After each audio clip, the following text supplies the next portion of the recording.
Hey everyone, really excited to introduce Chris Cirullo, who is an Army Ranger and career consultant for fathers, which is a really, really needed thing for fathers. But also, I'm interested, and I'm thinking everyone will be, to hear a little bit more about how those two coincide and really what that means. So, Chris, tell us a little bit about you. Yeah. Well, first of all, it's awesome to be here, Jed. Thanks for inviting me. Love getting to do these and help people kind of think about success in maybe some new and different ways. But yeah, Army Ranger feels like a past life at this point. It's been 14 years since I got out of the military, but such an incredible journey and learned so much in that experience that led me into a career in SaaS sales and executive leadership in SaaS. And then, about 3 years ago, an opportunity presented itself to move into kind of a consulting role in my own business, helping fathers who are kind of business owners and sometimes business leaders really navigate the variety of responsibilities that they have and how to manage those well and how to rethink what success looks like as a father. And so it's been kind of a cool journey to end up here doing that and leveraging a lot of the stuff that I've been able to experience in helping guys rethink things. So yeah, it's been blast. Well, it's interesting. A lot of people will say being a father, you've got to wear a lot of different hats if you want to be a good father, anyway. And the things that are going to make you successful in business are probably, and we're going to hear from you today, but are probably not the same things that are going to make you successful as a father, maybe at home, right? These might be two different things. And so I'm curious, and I think a lot of people are curious. You were an Army Ranger. First of all, that's not an easy feat. What percentage of people actually earn that category or earn that Mhm. ability to be an Army Ranger out of all of the Army recruits? Yeah. Well, first of all, it depends on how people define Army Rangers. So there's folks that go to Ranger school and they could do that and not be a part of a Ranger unit. And so they could get a Ranger tab and they could claim that they're a Ranger, which, technically is appropriate. But then there is a special operations unit that is the Ranger Regiment. And there's three different battalions across the country. And inside of that world, to get an opportunity to go through selection, that's pretty difficult as well. It's very limited. There's only about 800 guys in each of these battalions. And so out of the, million people in the army or whatever, it's a very small group. And once you get into selection, it's about a 70 to 80% attrition rate. So, 25, 30% of those guys actually make it through once they've gotten into selection. So wouldn't you say, I think a lot of people are familiar with Navy SEALs, right? Army Yep. Rangers are kind of the equivalency of the Navy SEAL, but for the Army, correct? Yeah, there's actually kind of a misunderstanding often when people think about Navy SEAL, they think about SEAL Team 6, which is actually a tier one element, which is kind of like the same as what most people might think of as Delta Force, like those are the premier. The rest of the Navy SEALs are actually tier two elements, just like Army Rangers, and we, run operations together overseas and are kind of on the same level in terms of the type of things that we do. Well, you see, and a lot of people are interested. They want to see the insides, the working of becoming this elite warrior, right? And like you said, there's a 70, do you say 70% attrition rate, Yeah. 80% attrition rate? So you're at a ranger school, I'm assuming, and they beat the hell out of you, don't they? Yeah. How did Yeah. you make it through? I mean, to me, that in itself is amazing just to be able Yeah. to complete that. So, can you walk us through a little bit like what are you thinking during that process? How did you actually get through? All 70-80% of your fellow potential rangers are falling by the wayside, and somehow you made it through. Tell me about Yeah. Well, like anything important in life, the mind plays a tremendous role in all of that. I mean, there were guys that were incredibly physically capable, like just machines that would actually end up not making it because it's primarily about the mind and the heart, and kind of who you are at a character level, at a resiliency level. And um, I I had several experiences that actually unlocked some things for me that have been incredibly helpful for the rest of my life. But probably one of the biggest things was this concept that I coined, which was like 10 more seconds. And so I vividly remember this experience in the selection process. And there's this thing called flutter kicks, and if anyone's not familiar, you're on your back and your feet are out straight and you're kicking. So it's like an ab exercise. And every kick you count to four, and then that's one rep. So 1 2 3 1, 1 2 3 2. We were out there for hours doing flutter kicks, and there was this point where it's like you physically can't do it. Like you put your feet up for a few more seconds and they fall back down. Your abs just can't hold it up.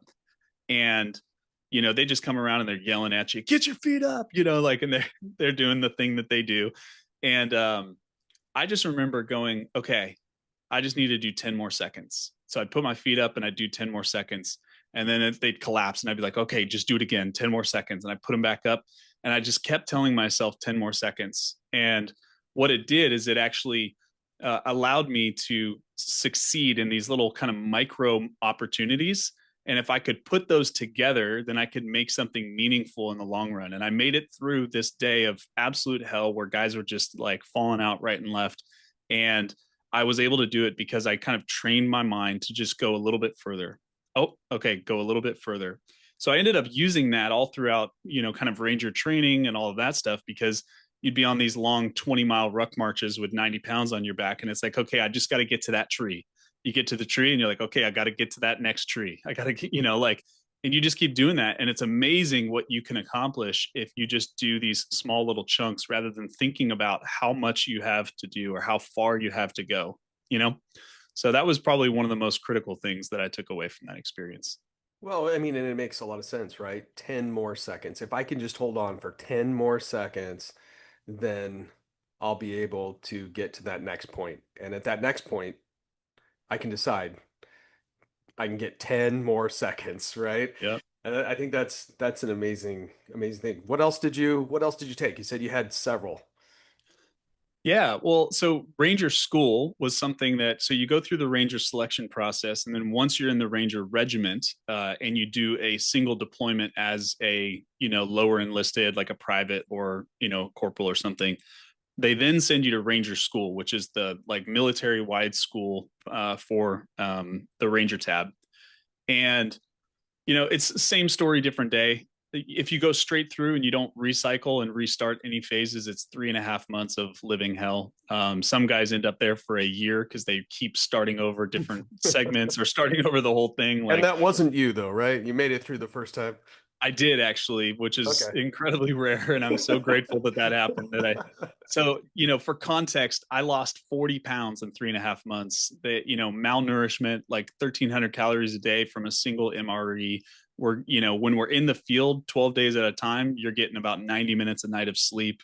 And there's this thing called droning that happens. You're so tired that people physically become able of falling asleep while they're doing normal activities. And so you'll be walking on a ruck march and you'll fall asleep, and you're walking and you're in a formation and you're out. It is the most wild experience. Does anybody just fall over? People almost fall down cliff sides and like all sorts of stuff. It's Okay. super crazy. Yeah. Um, and so one night, the ranger instructors, they're like, hey, we're going to kind of end early and bed down, and you guys will get a little extra rest tonight. And so we're on this long ruck march, and everyone's excited, right? They're like, we're going to get more sleep. And something in me knew that this is just wasn't right, like they're not going to let us off that easy, They're lying to you me. know. Oh yeah, absolutely. And so like 4 hours later, everyone's grumbling because they're like, what the hell? Like we were supposed to finish and like all that, and we're still going, and it's the middle of the night. And I just knew, I was like, we're going to walk all night. And what was really interesting is the moment that I accepted the reality that this wasn't going to end, it allowed me to have resilience through it that other guys couldn't have. They had this expectation that comfort's on the other side of this thing and it's going to be better. And I developed this mindset that life is going to be a battle no matter what. And you can accept that fact, and then you can have joy in the battle and take the blows as they come and just get up and keep going. Or you can let yourself be self-deprecating and frustrated and annoyed and all these things, and it eats away at you, and it demoralizes you, and it takes away all of your your energy for life and your passion and all of that stuff. And that's been something that's been incredibly helpful, especially in running a business, right? Anybody who's a business owner knows that there's some really hard seasons, there's some big wins that you experience, but if you just keep going long enough, then good things happen, and it's always in cycles. And so you just expect that it's going to be tough for the rest of your life, in some way, shape, or form. You're going to have challenges, and how you approach those challenges with the right mindset is ultimately dictates the quality of your life. And I've yeah. heard people say you're either coming out of a challenging time, you're going into a challenging time, or you're in the middle of a challenging time. Like Yeah, exactly. I've heard that said, and it makes sense though, right? And so I hear what you're saying is, hey, listen, if I can accept that and I realize that, then it doesn't have to rob me of my joy. Yeah, absolutely. Yeah, spot on. So so tell me, you get out of Ranger School, complete hell, and you know, you're an Army Ranger. You're out there. I have to assume, and I'm not asking you to go into anything that's, top secret or anything, but I have to assume you had some pretty dangerous situations that you went into.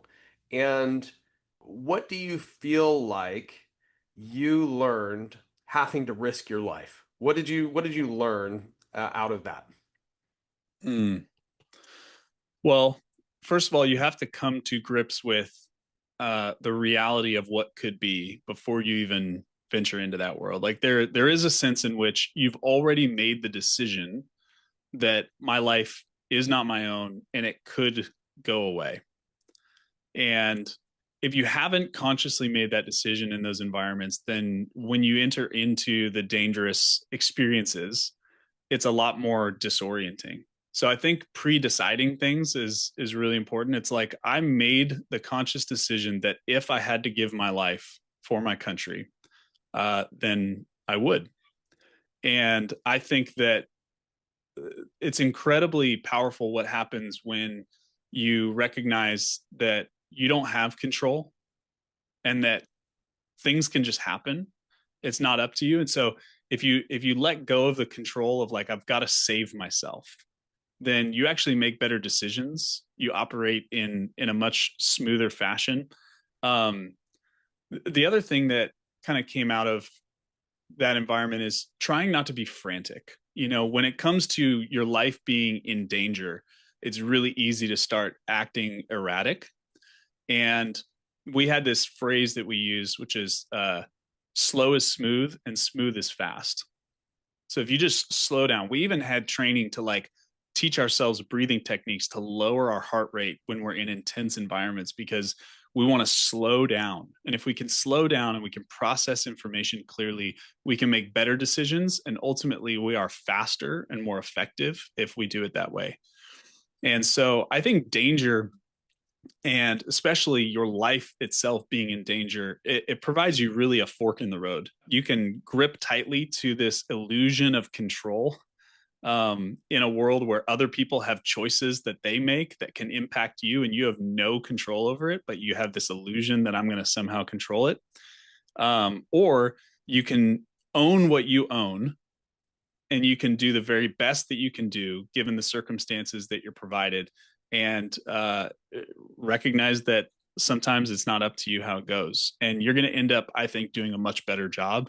You're going to be safer. You're going to have a better mindset, all of that stuff, if you let go of this illusion of control. So, It's interesting too. I've heard it said, and I love that. Fast is slow, and slow is smooth. I like that because I think that ties into the business world.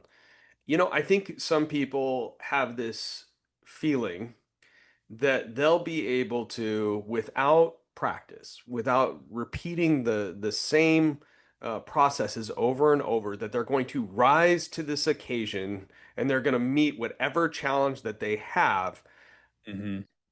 And then I think that they really end up lowering themselves to their lowest level of proficiency, right? So what they actually know to do, in the back of their mind, they're going to be able to do that. They're not going to have this Superman all of a sudden, you grab the bad guys and throw them over, doing all these moves that you've never done before. I think I think it's interesting, but I think it's an important fact to know that when you are in these situations, you need to be prepared. Would you agree with that? Oh yeah. Yeah, I mean preparation is 90% of the battle. And there's kind of two ways to think about preparation. One is actually training the basics over and over and over again, right? Like, my sons are in an archery league, and there was this old guy who came, and he's literally won like every archery tournament, professional archer in the state of Oregon.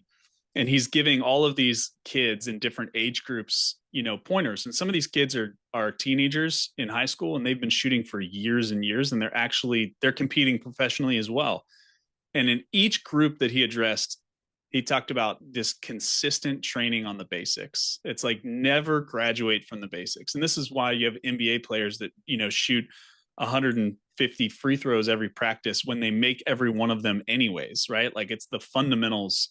So we have to have that foundation that we never let go of. But we also have to develop new skill sets and SOPs for how we function and all sorts of things, right? Like I think success comes from consistency and regular improvement. And in my opinion, those two things can't be done when you don't have something that is simple, repeatable, and measurable. And SOPs were an example of that in the military. It's like they're incredibly valuable to ensure that something is done right in a repeated fashion so that anybody can pick it up and learn it, right? But they do have to learn it, and then to repeat it in an identical fashion so that you can discover the disruptions and you can iterate. And so, this process of trying to develop skills and grow and all of that stuff, it's necessary. The fundamentals are necessary. And then you have to develop something you can do consistently, regularly improve in, and then you'll have excellence in execution as you approach that. Let But everybody explain what an SOP is for everyone. yeah, an SOP is a standard operating procedure. Yeah. And so, part of it sounds like what you're describing is someone who kind of in the moment flies by the seat of their pants in a way, and they kind of default to their, Procrastination. You'd wait to do the thing that you needed to do until the very last minute, hoping that you're going to win.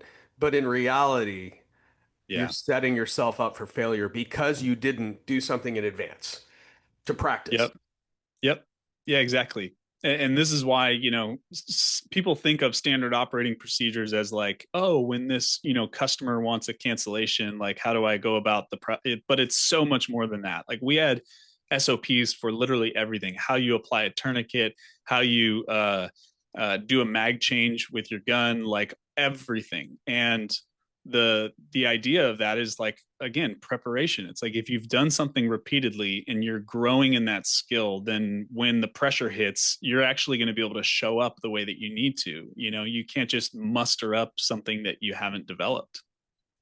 So I think this is a really good point is have a standard operating procedure for all of the main things that you do so that way when stress hits, when things come into play that may not be comfortable, you fall back to those standard operating procedures that you've trained on so many times, and you don't even have to think about it. You just go right into it.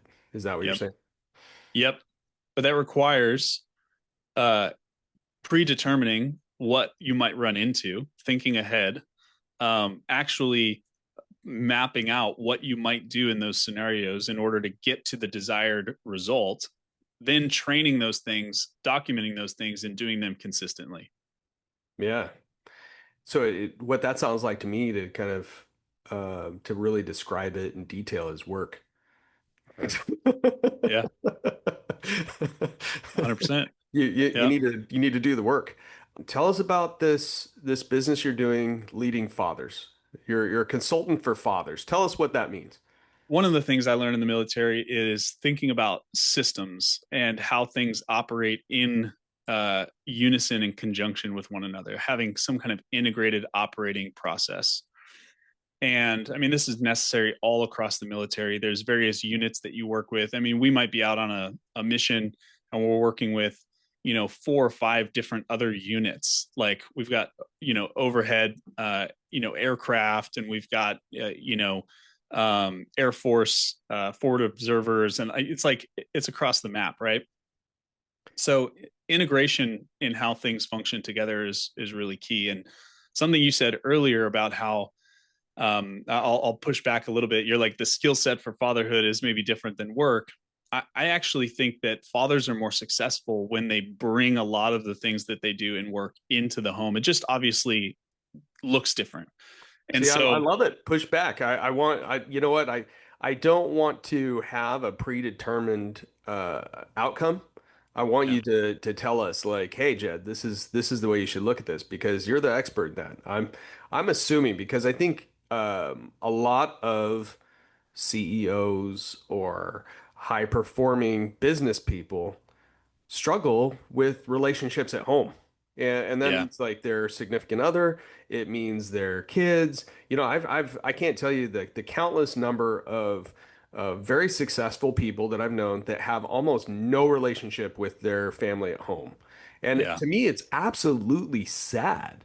yeah, But they're super successful at work. And so, like, how can that be? So anyway, I just yeah, throw that out there, and I think that that's one big thing why there's such a need for what you're doing. So please walk us through it. yeah. Well, I'd be remiss if, as a Christian and working with a lot of guys who are Christians, for me, the starting point is looking at like the beginning of the world, right? Before the fall of man, we see God's good design for taking good things into all the world. And it was actually the family. In Genesis 1:28, he says to be fruitful, multiply, fill, subdue, and to rule. Like the commissioning on the family at the beginning of history was actually to expand into all the world and take the ways and principles and goodness, the human flourishing, the order out of chaos into all the spaces. And the family was the vehicle that God intended to do that through. But what was given to Adam first was actually work.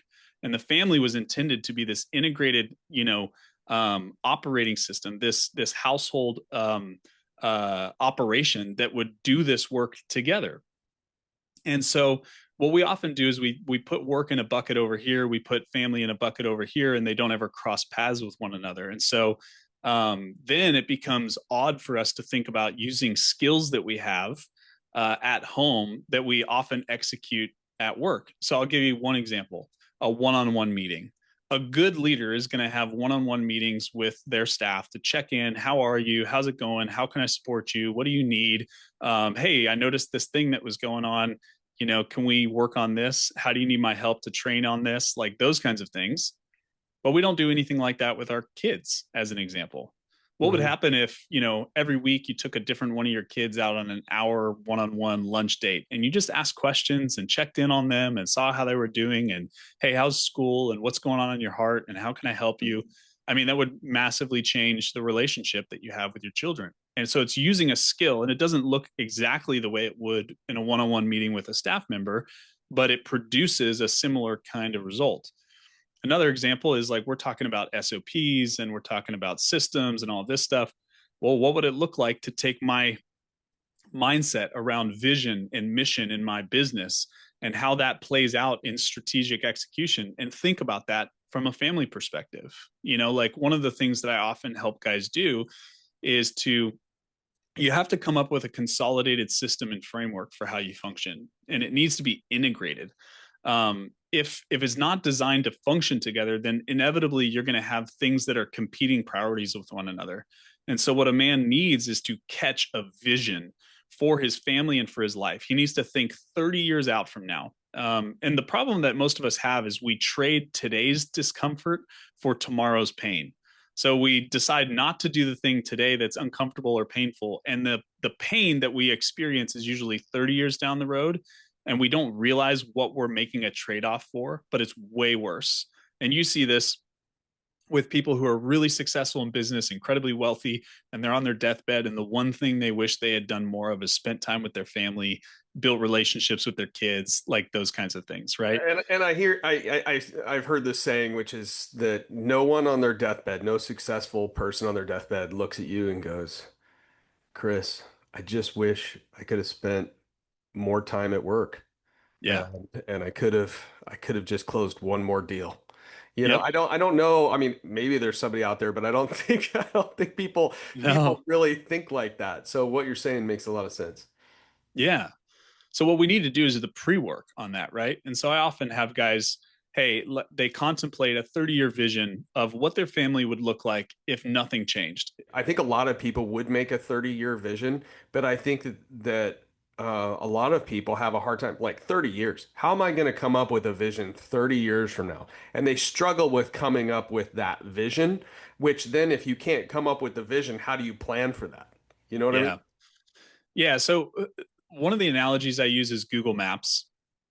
And if you think about Google Maps, we've all had that experience probably where our phone didn't have good service and like it's trying to like locate you and there's the big bubble and it can't find where you're at. And if it can't locate your location, then it can't give you a map to your destination, right? And the same Mhm. thing is said if you don't have an actual destination point, then you can't draw the map either. And so we have to at least come up with the best that we can as a starting point. But before we determine a 30-year vision that is a good one, we need to determine where are we headed. We have to address the worst case scenario because in those bad habits, the worst case scenario is on the table as a potential. And so if I have this weird relationship with my kids and it's like we're drifting away from each other, or same thing with my marriage, then I have to assume that that will just get worse if I want to do this exercise properly. So then at the 30-year vision, I'm like, well, if this keeps going, then I'll probably be divorced. My kids will be married, but they'll live in cities all across the country and they probably don't want to spend too much time with me. I'll be trying to repair the relationship, but it's going to, be really difficult because I've done a lot of damage. I've not been present, those kinds of things. We have to do that work and figure out if it keeps going the way that it is. Let's just be honest with ourselves. Then what does it look like? Then, from there you can say, well, if I don't want that, then what would look great? And it's like, well, it would be awesome if we all lived in the same city and we did family vacations together a few times a year and the grandkids were always around and I got to wrestle with them because I was healthy enough to do that. And like you start to think about the things that you want. And it doesn't have to be crystal clear, but you just have to come up with something meaningful. And then, like any good business owner, you reverse engineer what's the path to get to that, what would need to change, and then you begin to implement some iterations on how you're doing things. So I don't think it has to be some grand vision, but you do have to just be honest about where you're going and maybe what you would want differently. And I like that. I think that I've heard before something that really stuck with me, which was, I mean, just in relationships, right? Little pieces end up piling up to a lot. Mm-hmm. And, are you giving kind word? Are you speaking kind words into your kid's life in the morning? I like your 10 seconds. Are you spending 10 seconds, telling your spouse that how much you appreciate them? Are you taking 10 seconds to just, you know, tell your kids, speaking life, like that you believe in them? Are you taking 10 seconds for something that's going to move your life in a positive direction? And then you can get to the next 10 seconds. Yeah. Yep. Well, if you think about, so I believe it was Abraham Lincoln that had this famous quote: "If you give me 6 hours to cut down a tree, I'll spend 4 hours sharpening the axe." Hmm. And as business leaders, one of the things that we often suck at is sharpening the axe. Like we wake up and we check email, we wake up and we look at the news, we wake up and we scroll social media. We are immediately inserted into the matrix, and it's like we actually are not doing any of the work on our mind, our heart, our soul, our relationships that actually prepare us to do way better work in our actual vocation. And so there's this kind of pattern that I designed years ago.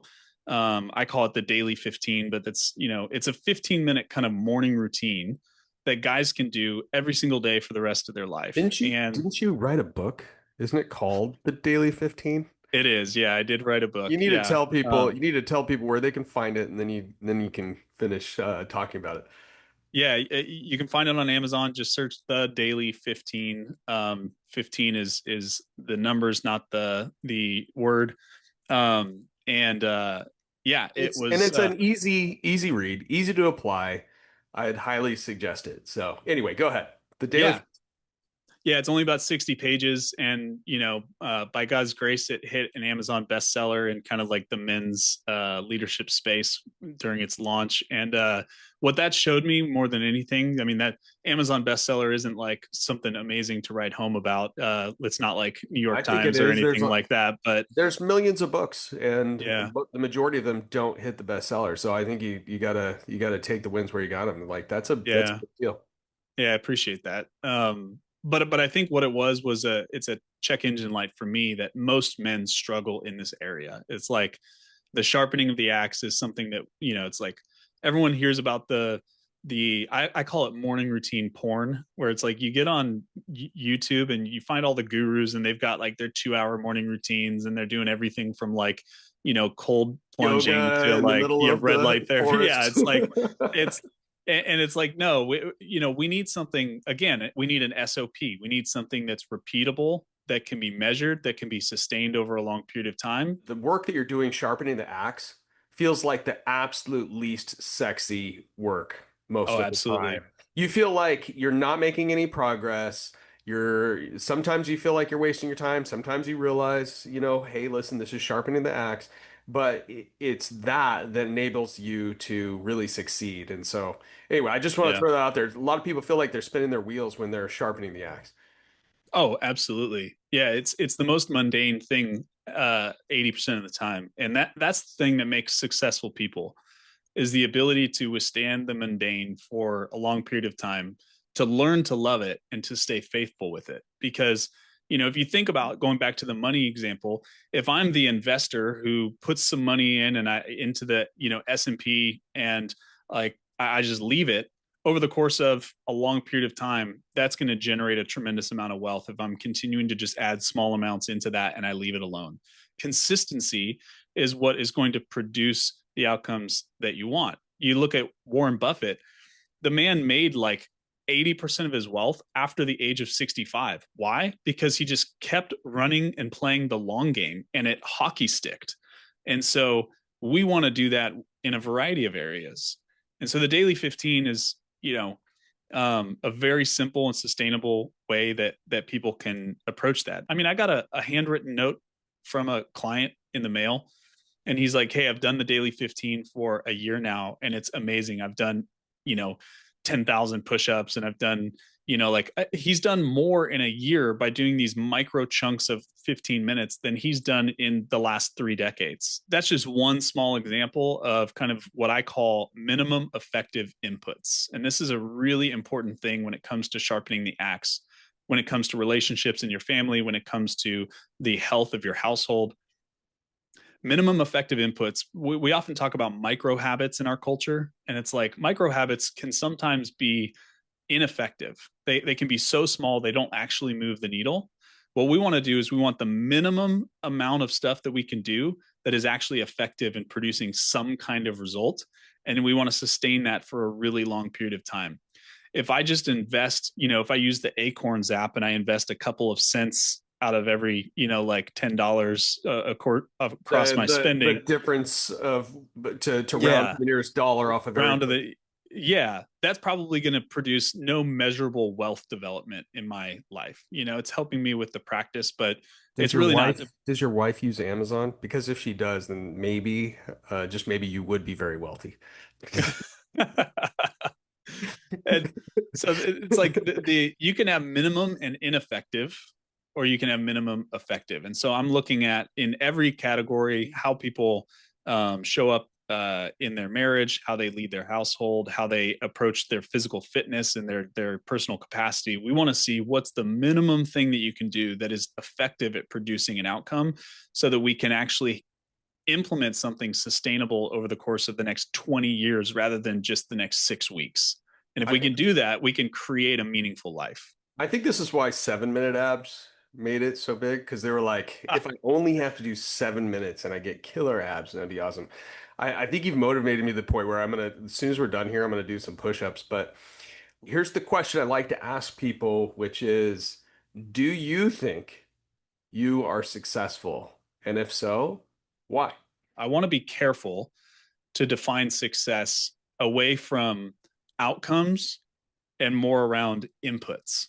Hmm. And so for me, success looks like, because I don't have full control of everything, what do I control? And I control the inputs.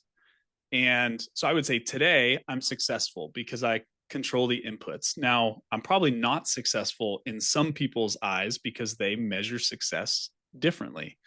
And I would say that that's unfortunate, but also to each their own as they want to look at this. But if I am consistently putting in the inputs with my kids, with my wife, a well-ordered household in my business, and I do that for 30 years, then I can lay my head down at night every single night, and I can end my life going, I did everything that I could. And there was some great results. There was some hard days, but like I feel good about where we're at. And I think that success is doing the best you can with what you've got, where you're at, when you have it. Have you ever run into any times where you haven't felt successful? Yeah. Yeah. About 8 years ago, my first son was 2, and I discovered how unhealthy my soul was. I was in, corporate SaaS, running venture-backed SaaS companies, doing sales, and um, I hit rock bottom emotionally and spiritually. And, many people can probably relate to this. I felt like I was just running on fumes. I was strung out. It was just like constant grind. I was traveling 25% of my weeks. And um, I came to this point where I was like, I'm investing all of my energy and time into these things that are measures of success for the culture, which are actually not the things that I value most. And so I ended up leaving the $1 billion SaaS company that I helped grow, and took a 2 month sabbatical before starting another job and taking a 60% pay cut in order to do that, so that I could kind of recover, reorient my priorities. And then I really believe that God has blessed that over the years as I've kind of ramped back up into the same earning kind of environment that I was in then. But my life looks radically different now in a much healthier way. I mean, our culture has trained us to just want immediate results with Now. everything. And if it's Yes. not now, it was yesterday. Yep. And it was interesting. I was working remote for this company when I made the switch. And then now I'm working at a company that, goes back to the office. And here I am trying to prioritize fatherhood and being at home with my wife and helping out. And I go into the office, and within a few months, guess what happens? COVID hits. And it's like, guess You're who's back at back? home. I'm back at home, and it's like, so you never know what's going to happen. There was a lot of sacrifices that we made that ultimately ended up turning out really good. And yes, there's moments where you're like, what did I do? But looking back, hindsight is always 2020, and I'm like, thank God that I did that. Right. Well, I think it's important because the fact of the matter is that even if it's the right decision, there's a lot of times where you question your decision when it's hard, even if it's the right decision. Because some people Yeah. go, "Oh my gosh, what did I do? Like I totally made a mistake." It's not necessarily a mistake just because it's hard in the moment. What is your biggest nugget of advice that anybody's ever given you that you maybe somebody shared it, maybe you learned it yourself, maybe whatever it is, the biggest golden nugget that you could give everybody here that's listening? If I could give someone one piece of advice, it would be to end the day tracking the wins. And we all have wins, and we can lay our head down at night. The to-do list is never done. Something bad could have happened. We could have lost the client, like whatever. But if you sit down long enough and you think hard enough, you can come up with 3 wins for the day. I'm taking time to recognize what went well, and I'm taking time to anticipate my life going well tomorrow. And even though the circumstances may not actually be different tomorrow or the next day or the next day, what you do is you start to see through a different lens. And if you can see that good things happen, then you'll start to look for them. Inky Johnson, I don't agree with everything, but he's this old motivational speaker that was like a Tennessee volunteer football player that ended up with this crazy injury. And he does a bunch of motivational speaking. He says, how you view what you do changes how you do what you do. And I think the number one priority for us is to show up well in the world. And I think we're going to do that better if we just look at it through a different lens. And this is a 3-minute practice every night. And it's like, it'll change the game. How could people reach out to you? How could they find you? I mean, you've got the Daily 15 book on Amazon, but where else could they find you, or how could they get more information? You can go to missionfit.co, missionfit.co. That's my main website. And there's an opportunity to get an email series that I've written that's a bit of a deep dive into these topics of fatherhood and how to kind of rethink them. Also, if guys are listening and they just want to jump right into the book, you can have a free digital copy. You can go to missionfit.co/free 15, the number 15, and I'll give you guys a free copy of that. And you could jump right in. And then I spend a lot of time on LinkedIn, posting, several times a week and having conversations with guys specifically around fatherhood as business owners or business leaders. So you could find some of my stuff there if you wanted to engage, and shoot me a DM and we can chat. And what would the name be in LinkedIn or on Yeah, LinkedIn? it would be Chris Cirullo. Yeah, CHRISCIRULLO. Maybe we can drop it in the show notes. We'll put that in there for everyone, so that way I they got a weird Italian name that people aren't going to be able to spell. So That's okay. That's okay. Normal is the real weird. yeah. Okay. Any last things you wanna share with everyone before we go? Before we call it? This has been a great time here, and I really appreciate you. I know you're very busy, and just being able to take this time and share your bits of wisdom and just some of the things that you've gone through to help us all have a better life has been amazing. So thank you for that. Yeah, absolutely. I would just say keep your head up. You know, things are not as bad as they might seem, and they're not as good as they might seem. And just execute on your responsibilities well, and you'll be pleased when you look back on your life at the end. So appreciate you having me, Jed. It's been a blast. All right. Thanks so much, everybody. Thanks for listening to another episode of Winning with Jed. See you guys soon. See the future.